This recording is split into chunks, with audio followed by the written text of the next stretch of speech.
Hey everyone, welcome back to Mr. and Mrs. English channel. I'm Emma. And I'm Noah.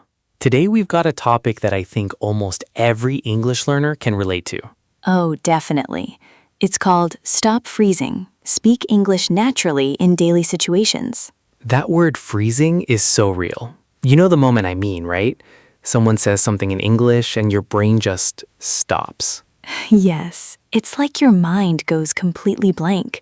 You know the words, you've studied grammar, but when it's time to actually speak, nothing comes out. Exactly. And that's what we want to fix today. We're going to walk through real daily situations, ordering coffee, small talk, phone calls, shopping, and show you natural ways to respond without freezing up. So if you've ever stood at a counter and just pointed at something because you couldn't think of the words, this episode is for you. Let's get into it. Okay, before we jump into examples, let's talk about why this happens. Noah, why do you think people freeze when speaking English? I think the biggest reason is translation. A lot of learners think in their own language first, then try to translate it into English in their head. That takes time. And by the time you finish translating, the moment has passed. That's such a good point. And there's also fear. Fear of making a mistake, fear of sounding silly, fear of being judged. Right. And ironically, that fear makes you freeze even more, which makes you more nervous next time. It's a cycle. So the goal isn't to memorize perfect grammar. The goal is to build quick, natural responses for situations you face every day. Exactly. Real conversations aren't about perfect sentences. They're about quick, comfortable exchanges. So let's practice them. Let's start with something we all do, ordering coffee. This is actually one of the easiest ones to prepare for, because the questions are almost always the same. True. So imagine you walk into a coffee shop. What's the first thing they usually ask? Something like, "Hi, what can I get for you?" Or, "What would you like today?" And a natural response could be, "Hi, can I get a medium latte, please?" Simple, short, and clear. Then they might ask, "For here or to go?" And you just say, "To go, please," or "For here, thanks." See, none of this needs complicated grammar. It's just short, natural phrases that you can practice until they become automatic. That's the secret, actually. Instead of thinking, "I need to make a perfect sentence," think, "What's the shortest, natural way to say this?" Another one people freeze on is when the cashier says, "Anything else?" A lot of learners overthink this. You can just say, "No, that's all, thanks," or "That's it for me." And if you didn't understand something, it's totally fine to say, "Sorry, could you repeat that?" Native speakers say this all the time. It's not embarrassing at all. Right, that's such an important tip. Asking someone to repeat themselves is completely normal in English.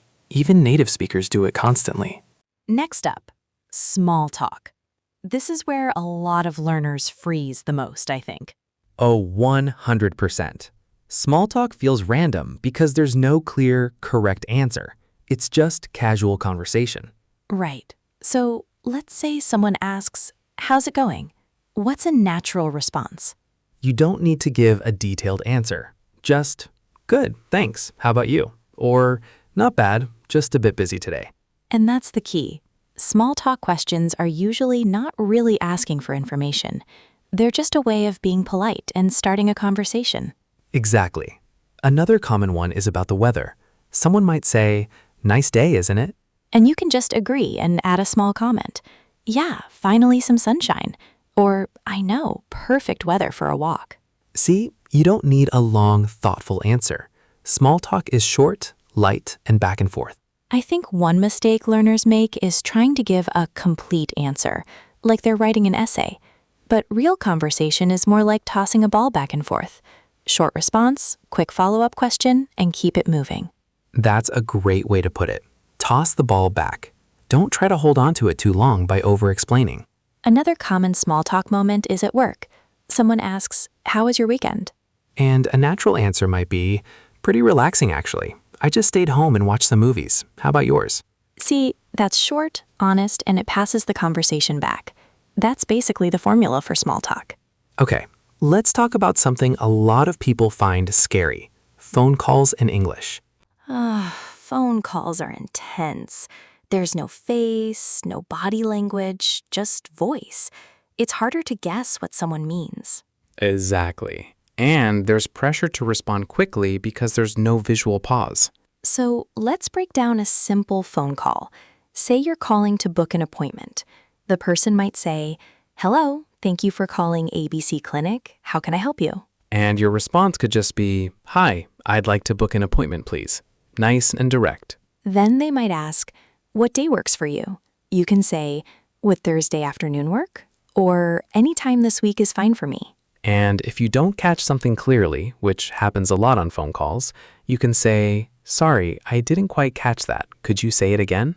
That phrase is gold. "I didn't quite catch that" sounds very natural, much better than just saying what. Great tip. Another useful one for the end of a call is, "Great, thanks so much. Have a good day."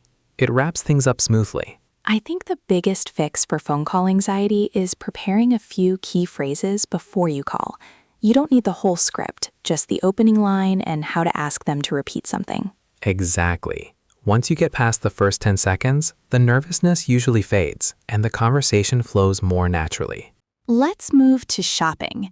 This is another daily situation where quick phrases really help.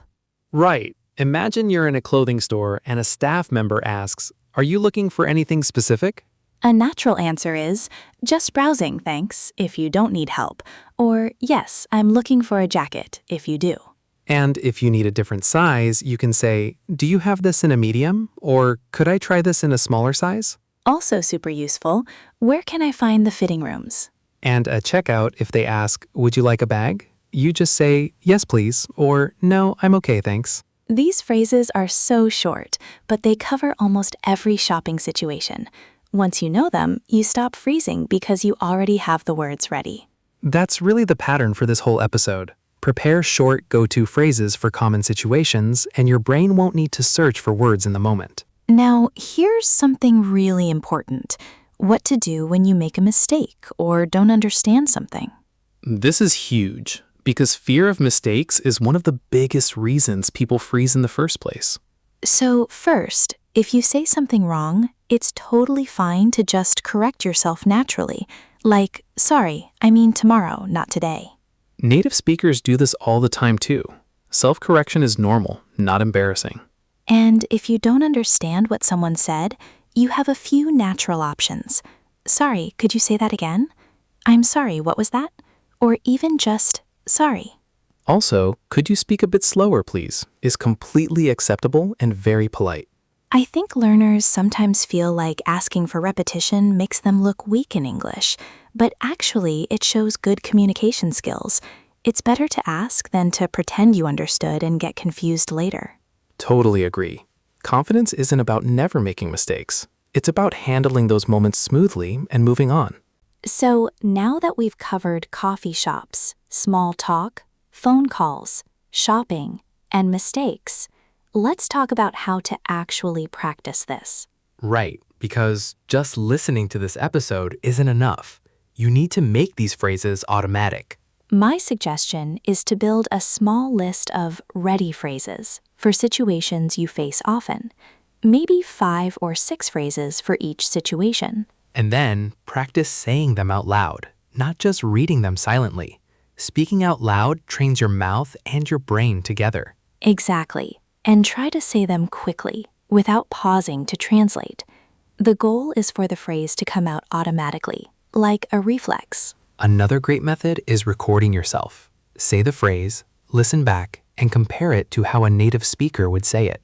And don't wait until you feel ready to use these phrases in real life. Use them even if you feel nervous.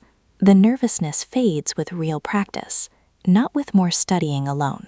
That's such an important point. A lot of learners study English for years, but rarely speak it.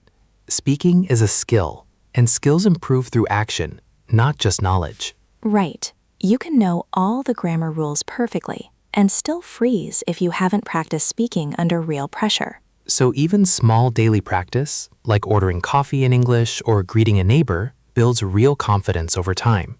Before we wrap up, let's give our listeners something simple to try today.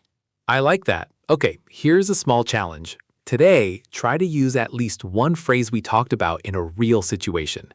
It could be small talk with a coworker or ordering food, anything. And don't worry about sounding perfect. Just focus on getting the words out naturally and quickly. Exactly. The goal isn't perfection, it's flow. Speaking smoothly, even with small mistakes, is much more useful than staying silent because you're waiting for the perfect sentence. I love that. And if you try it, let us know in the comments. Tell us which situation you practiced. We'd genuinely love to hear your stories. Real practice from real listeners is the best kind of motivation for everyone else too. So, to sum up today's episode, freezing happens because of translation habits and fear of mistakes. The fix is preparing short, natural phrases for daily situations and practicing them out loud until they feel automatic. And remember, mistakes are normal, even for native speakers. Asking someone to repeat themselves or correcting yourself mid-sentence is completely natural, not embarrassing. Thanks so much for listening today, everyone. This has been another episode of Mr. and Mrs. English Channel. If this episode helped you, don't forget to subscribe and share it with someone who's also learning English. We'll see you in the next episode. Until then, keep practicing and don't freeze. Just speak. Bye for now. Bye, everyone.